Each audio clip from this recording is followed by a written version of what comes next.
Listen while the makers of Rexall drug products and 10,000 independent Rexall family druggists bring you Dick Powell as Richard Diamond, private detective.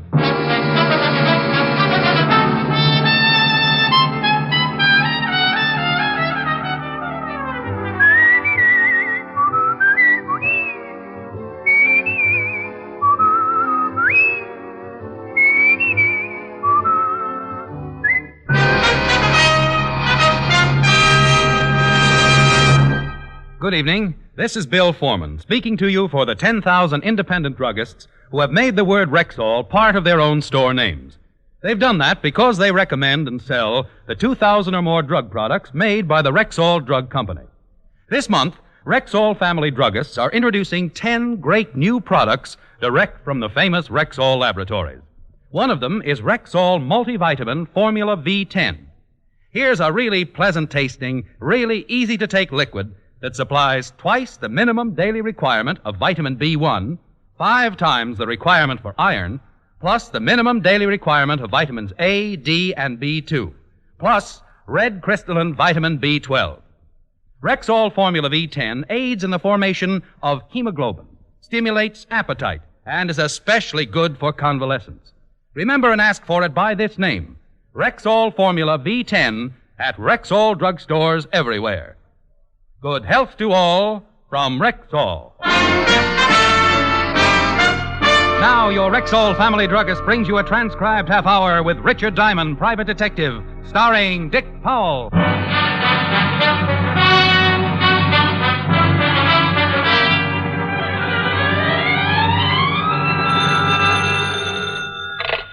Diamond Detective Agency, not a corpse in a carload. Rick? Hi, Helen. Hi. What are you doing? Oh, trying to think up a new ad for the phone book. What's the matter with the old one? Doesn't seem to be bringing in the business. Oh. Hey, see what you think of this one. Diamond Detective Agency, we'll split any case you've got, bonded or dead on arrival. Well, by all means, use it. Like it? No, but think of all the business you'll get from the psychiatric ward. Oh, you're a living doll. Will I see you tonight? Mr. Diamond? Helen, dear, I'll talk to you later. I think I've spotted a client. Bye. Bye. Well, come in. You're Mr. Diamond? That's right. My name is Quimby, sir. How do you do, Mr. Quimby? Pull up a chair. Thank you. Something I can do for you? Yes. You see, Mr. Diamond, I'm the manager of the Far East Importing Company. And when I went down to the store this morning, our night watchman was missing. So? Also about $50,000 in unset gems. Why come to me instead of the police? But those jewels were on consignment to the store. I was in hopes you could recover them before I had to make an accounting to the owner. Who owned the gems? Mr. Philip Lasdown. He's a very eccentric collector. He has many things on display in the store. He's a very good client. Aren't you insured? Naturally. But if Mr. Lasdown knew that a robbery had taken place, he'd never again do business with my establishment. And you want me to recover the missing jewels? If you can. You think the night watchman is responsible for the theft? But I don't know what else to think. The night watchman's name is Block, Arthur Block. He lives in an apartment on the east side. But I have already checked with his landlady, and he hasn't shown up. How long have I got to recover the jewels, Mr. Quimby? But I have no idea. It's impossible to tell when Mr. Lasdown will want an accounting. Well, I charge $100 a day in expenses. Oh, yes. Will 100 be enough for now? Well, if you have nothing to do for the next few minutes, I'd be more than happy to grovel at your feet. I beg your pardon? Now, I want the night watchman's address, also the address of your shop. Then you go back to the shop and wait to hear from me. Quimby gave me what I wanted, then minced happily out of my office. I locked up, grabbed a cab for the east side of town, and 20 minutes later I was talking to the missing night watchman's landlady. Sure, honey. Arthur Block lives here. You're the second one to come asking for him this morning. He killed somebody or something? Is he in?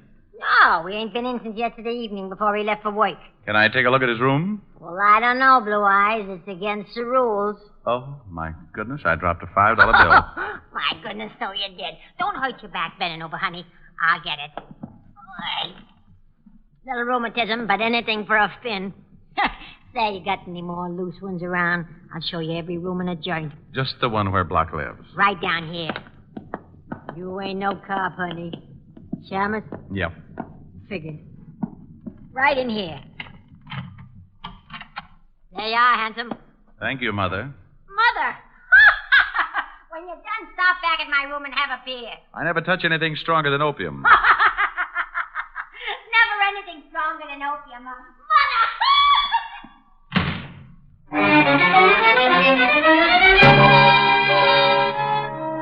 The night watchman's room was a shabby affair, about 15 by 20, and I went over it inch by inch, cockroach by cockroach. Apparently, Block hadn't taken anything with him. The drawers of the broken-down dresser were filled with an assortment of socks and underwear. In the closet, I found the rest of his clothes and an old empty suitcase. Yes, if Arthur Block had skipped, he was figuring on buying a wardrobe someplace else. I left, keeping on my tiptoes as I passed the landlady's door. Then I headed for the address of Mr. Quimby's antique shop. Hey, Mr. Diamond, did you find out anything about the night watchman? Well, his landlady's a lush and likes blue eyes. Oh, my gracious. What's the matter? Mr. Lasdown. Good afternoon, Mr. Lasdown. I do hope you... Enough of your vulgarism, sir. It's a perfectly wretched afternoon, as you very well know. Yes, it is. Pardon me. Mr. Diamond, Mr. Lasdown. Philip J. Lasdown. How do you do, sir? How do you do? Quimby, I've come from my Buddha. You've come to... Oh, You've had it quite long enough. Where is it? Mr. Lasdown, I have someone who's interested... I've decided not to sell it. Now, come. Where is it? It's over there, in the corner, Mr. Lasdown. In the corner. Yes? I see. It's not enough that I suffer the torment of lending my exquisite stature to a firm that employs a Philistine as manager. No. I'm now subjected to the ignominy of having it secreted in a corner behind a variety of bric-a-brac one would expect to find only in the men's lounge at Coney Island. Mr. Lasdown... Remember, I told you that Buddha was to enjoy this room's most favorable location. You made a grave mistake, sir. A momentous mistake. But please, Mr. Enough, Lasdown... sir. I'm repossessing my Buddha forthwith. For years, I forced myself to deal with you in a patient and forbearing manner. But never again. This is the crowning blow. Far be it for Philip Lasdown to cast pearls before swine. Oh, that man, Mr. Diamond. Oh, that terrifying man. I must have been born under an unlucky star. Well, relax. Things could be worse. You've still got a little hair on your head. Even that's getting thin. So who wants fat hair?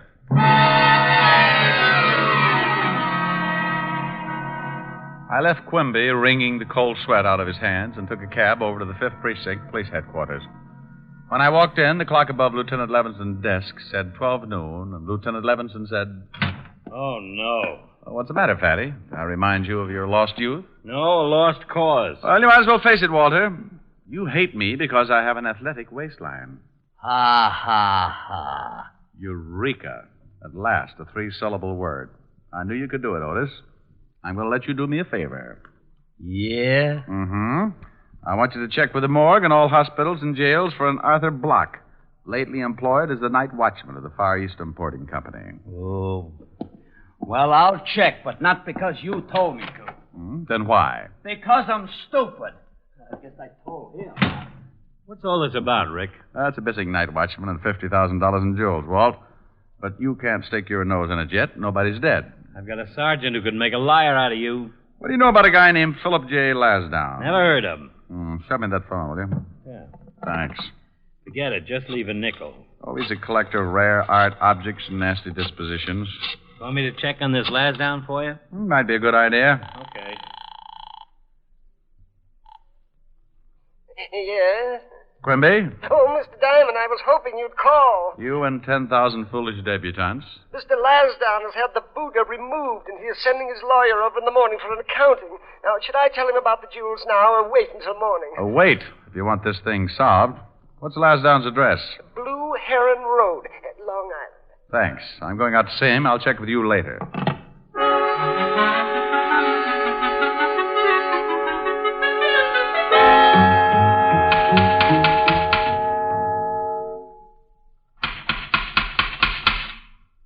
Patience, please.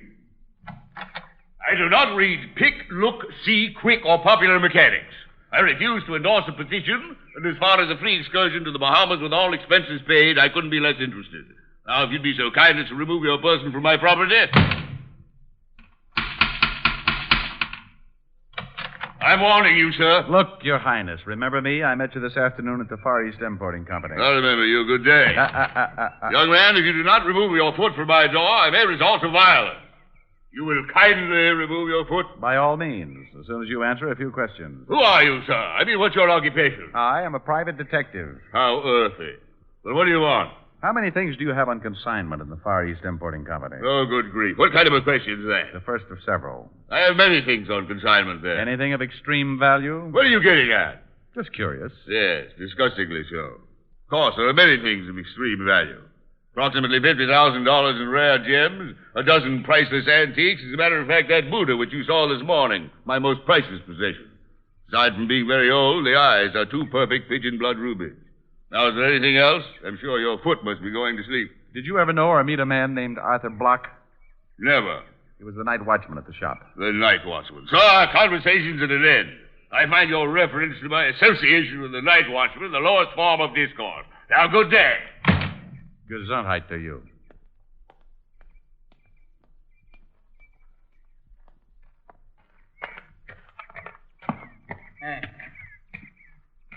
Hey, bud. Sorry, I do not read tick, click, quick, look, spook. Hey, who's taking the census?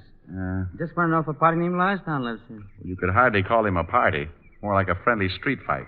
Look, friend, I got to pick up some luggage. Does Lansdowne live here? Yeah, with a bosom Buddha. Lansdowne's the one with the toupee.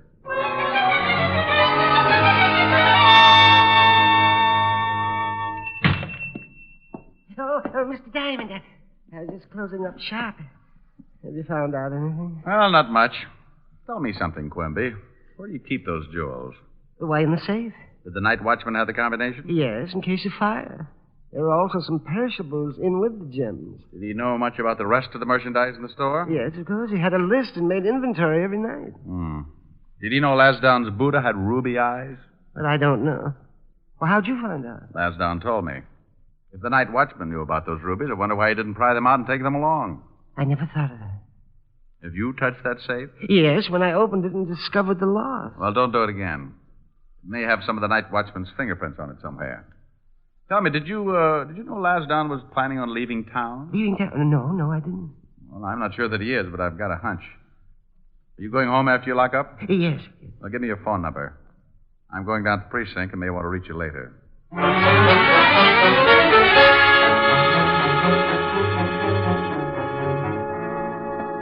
Well, hello, Blue Eyes. You still looking for Block? That's right. Has he shown up? No. Hey, honey, you just skipped off without saying goodbye. Had a beer all open for you. Oh, I'll bet you were so unhappy you poured it down the drain. You sure are the one. Yeah, I sure am. Look, sweetheart, if Block shows up, call me at the 5th Precinct Police Station. Name's Diamond. Sure, handsome. Oh, you fracture me. Well, that's an idea.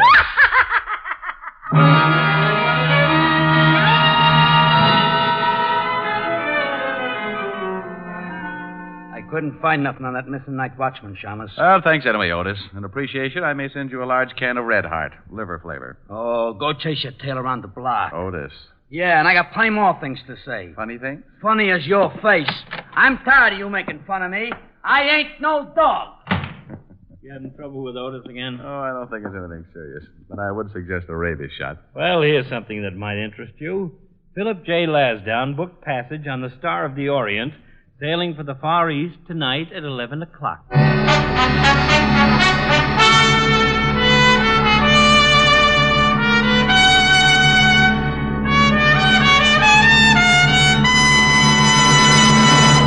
Famous beauty expert Ann Delafield says that women are tired of endless jars and bottles that cost so much time and money. She says that more than one cream is just nonsense. But can just one cream do everything for your skin? It certainly can. That is, if it's Ann Delafield's all-purpose deep cream. Here's a cleansing cream, face cream, night cream, eye and throat cream. All creams in one. A special blend of all the fine, rich, natural oils so necessary and good for care of your skin. Sounds wonderful. Does Ann Delafield have makeup, too? Yes, indeed. She's designed a whole new, no-nonsense cosmetic line just for you modern women. There are vitamins for true beauty from within.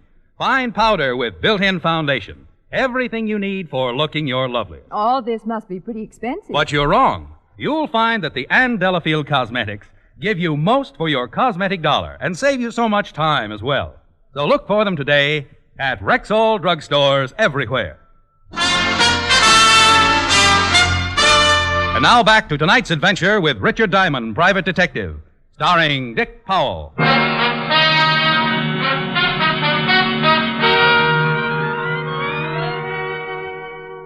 Well, Walt's enlightening bit of information certainly seemed important, so I sat down to try and figure out exactly what I had to date. My client, Quimby, had come into my office and hired me to locate a missing night watchman named Arthur Block because $50,000 in gems had been pilfered from Quimby's shop. The gems belonged to a particularly disgusting character named Philip J. Lasdown. The missing night watchman, Block, was still missing. And by the looks of his room, he'd skipped without taking anything with him. And by the look of his landlady, I couldn't blame him. Well, I tied it all together, and the conclusion was amazingly simple. I had exactly nothing. Yeah, I got something hot, Lieutenant. 211 on River Street. They fished a guy out of the bay at the end of Pier 16. Identified as one Arthur Block. Hey. That's your missing night watchman, isn't it? That's his name. They bring the body in? Yeah, it's down the morgue now. Get Quimby down there for identification. Here's his phone number. Does Block have any family or anything? I don't know, but you might check with his landlady. She can get you an identification, too. Otis, get this Quimby and the landlady. Take them down to the morgue. We're going up to see Verdier in ballistics. Right.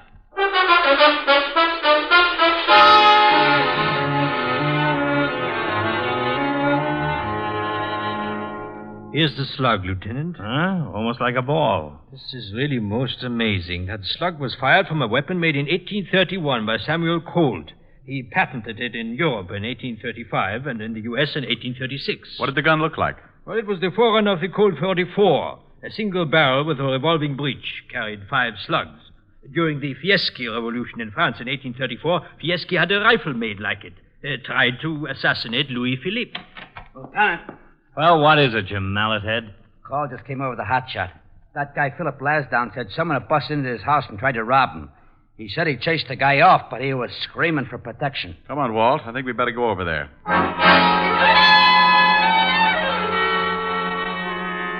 Well, things were beginning to shape up. Walt and I piled in the squad car and headed for Long Island, the house of Philip J. Lasdown. When we got there, Lasdown was hopping around like a kangaroo with a hot foot. Fine state of affairs. It's getting so a man isn't even safe in his own home. What's the city coming to? A police force is obviously second only to the Boy Scouts. Now, calm down, Mr. Calm down, my Lasdown. good fellow. I have no intention of calming down. How would you enjoy walking into your own living room and there, slinking around in the dark, a pathological fiend intent on robbing you of your most priceless possession? What was he after? My Buddha, the object of your particularly uncouth interrogation of this afternoon, Mr. Diamond. By the way, where were you 40 minutes ago? Oh, relax. Did you get a look at this guy? The lights were out. Well, did he take you, Buddha? He most certainly did not. But had I not walked in at the precise moment, he would probably be carrying it piggyback through the middle of Times Square. And your observing police force would undoubtedly stop traffic for him. That's the Buddha right over there, Walt. Keep your hands off it. Now, look, Lassie. You called the police. The police are here, so relax before someone puts their foot in that big mouth. Well, really? Yeah, really. You're getting ready to leave town, aren't you? I don't see that that's any concern of yours, Lieutenant. Well, Buster, in case you don't know it, you're the number 1 suspect in a killing. I beg your pardon. Do you own any antique guns? Guns. Sir, I do not collect weapons of any sort. I demand to know what you mean when you say I'm suspected of killing. The night watchman at Quimby's antique shop was shot to death and dumped in the river. The night watchman again. I told Mr. Diamond once that my association with the night watchman was as ridiculous as General MacArthur sending Sally in a charm bracelet. Nothing's been touched on the Buddha? Nothing. I assume that the thief knew the value of the ruby eyes. Has there been any publicity about the Buddha? Some. Walt, come here. You excuse us a second, Mr. Lasdown? You couldn't make it a year, could you? Charming fellow. Yeah. Look, Walt. In some way, the night watchman, the missing gems, Lasdown, and his Buddha are all mixed up together. Okay, so what? We haven't even got the murder weapon. Well, if the night watchman did swipe the jewels out of the safe, then someone probably killed him for them. Yeah, that figures. If he was planning on stealing them, wouldn't he be all ready to skip town? Sure. Well, he hadn't packed a thing. His apartment hadn't been touched. Oh, well, that's not much. Okay. If someone wanted to get that Buddha, why not break in the store? Because it's easier to break into a house out on Long Island. The Buddha was just moved this afternoon. Who knew Lasdown took it? Yeah. And if the potential thief is mixed up with the original jewel theft, why didn't he grab the rubies in the store? I never thought of that. No. I think he wanted that Buddha for something else. Oh, Lasdown, What do you want? is there anything else about that Buddha besides the eyes? I told you once it's a very rare piece. Yeah, aside from that. Could anyone hide something in it? Hide something? Why, yes, of course. It's hollow. The whole back swings open. Wealthy families used to place their valuable possessions inside the Buddha for protection. Show us. Certainly. There you are. You see, the space inside is quite... Good grief. Don't touch it. Isn't that a gun? Certainly is, and there may be fingerprints on it. Well, I assure you that does not belong to me. Do you know anything about a gun like this? Well, only that it's apparently very old. An antique. 8 to 5, that's the one that killed the night watchman. Give me a handkerchief. Yeah. I'm afraid you'll have to postpone your trip, Mr. Lasdown. Well, I've already purchased my ticket. Have you any idea why the night watchman was killed last night? Not whatsoever. All of those uncut gems you had consigned to Quimby were stolen. What? That's right. Well, why wasn't I notified? Because Mr. Quimby thought I could recover them before you found out. That Shylock, that deceitful little pipsqueak. After all the business I've given him. Come on, Walt. I shall personally take extreme delight in exposing him as a discredit to his profession. Come on. You won't leave town, will you, Lassie, old boy? You have my word, sir. At least not until I've dealt with that traitor personally. But he's a suspect. We can't leave him. Rick! Rick!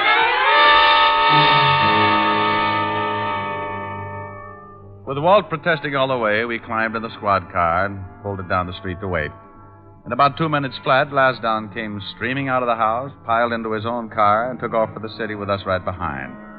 A half an hour later, we watched him go into a building on the east side, and we followed.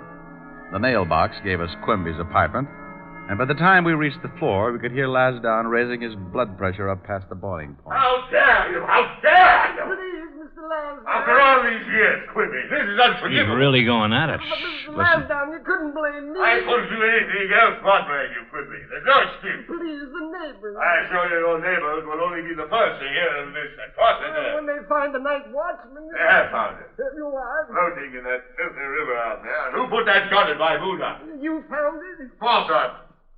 You knew it was there. That does it. No, Wait. I don't know anything about it. Liar! Why did you think I found it? The police discovered it. The police? Yes. They believe it's the same gun that killed... Quimby, you didn't. What's going on? I don't know. We'd better get in it. Quimby, no. We'd sure better. No, don't shoot! Stop it, Quimby! No. You all right, Rick? Yeah, I'm all right. You imagine such effrontery? That assassin's apprentice was going to shoot me. Here's his gun, Walt. Looks like I got him in the leg. I can't believe it. I, Philip J. Lasdown, being subjected to such distasteful melodrama. I'll call an ambulance. I haven't viewed such a spectacle since I was 8 and a half. Sitting in the balcony of the Savannah Opera House, watching a third-class road company chase little Eva across the ice. I can imagine, Lassie. Now, let's have a look at Quimby. Come on, Quimby. Better tell me about it.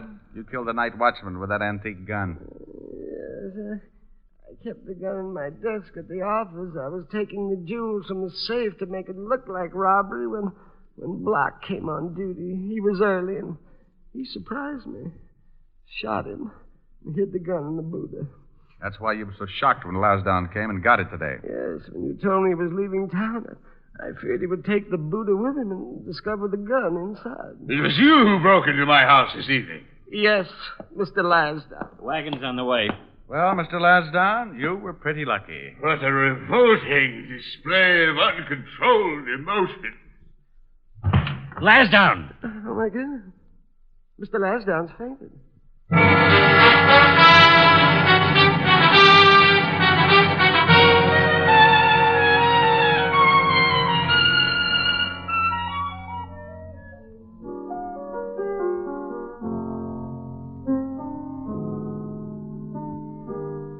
Why were you so late, Rick? Oh, I got mixed up with a screwy one.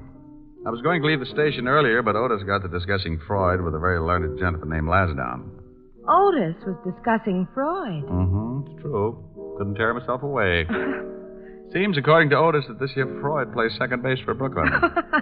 Then we got around to Kenzie and discovered he was batting 200. Oh, I don't believe it. Neither did I, but Otis explained he'd been in a slump all season. You and your friends.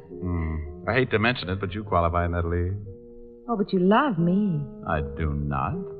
I just breathe hard from an irritated sinus condition. Well, use the condition and sing me a song. Okay.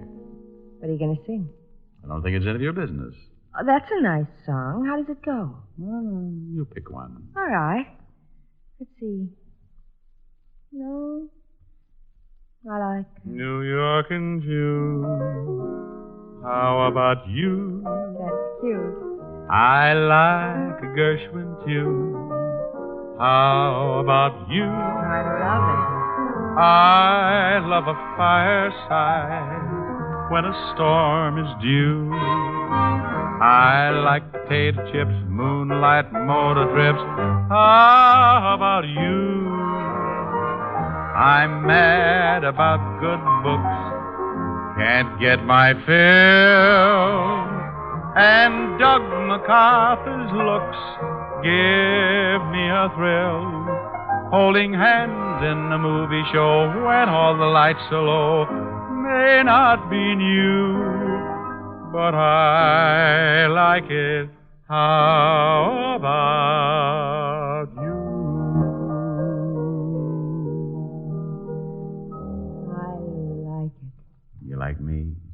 Well, Come here.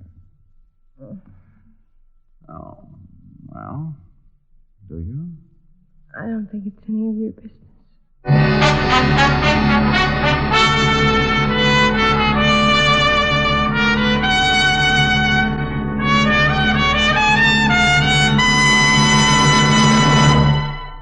If your summer fun is being spoiled by the misery of athlete's foot, your Rexall family druggist has a great new product for you. It's Aerosol Fungi Rex, a greaseless, stainless spray-on relief that's easy, quick, and clean. Fingertip-controlled spray eliminates messy application, gives positive coverage to the entire infected area, and all the burning, itching, and discomfort of athlete's foot are quickly relieved. Ask for Aerosol Fungi Rex. That's Fungi-Rex. Aerosol Fungi Rex at Rexall drugstores everywhere. Good health to all from Rexall.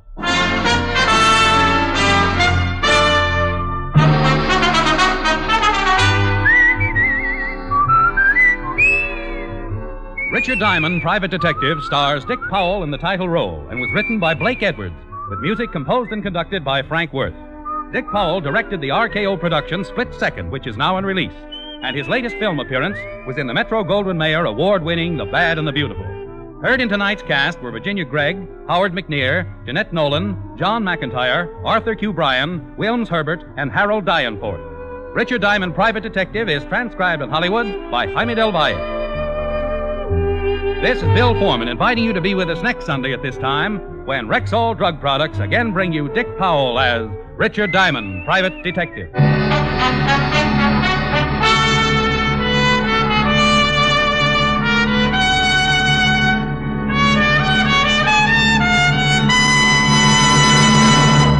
Now get new and better relief from acid upset stomach. Try Bismarex Gel, the new liquid antacid that gives four-way relief. Bismarex Gel contains aluminum hydroxide for the plus benefits of absorbing and neutralizing excess stomach acid and leaving a protective covering. Ask for Bismarex Gel, Bisma-Rexgel, Bismarex Gel at Rexall drugstores everywhere.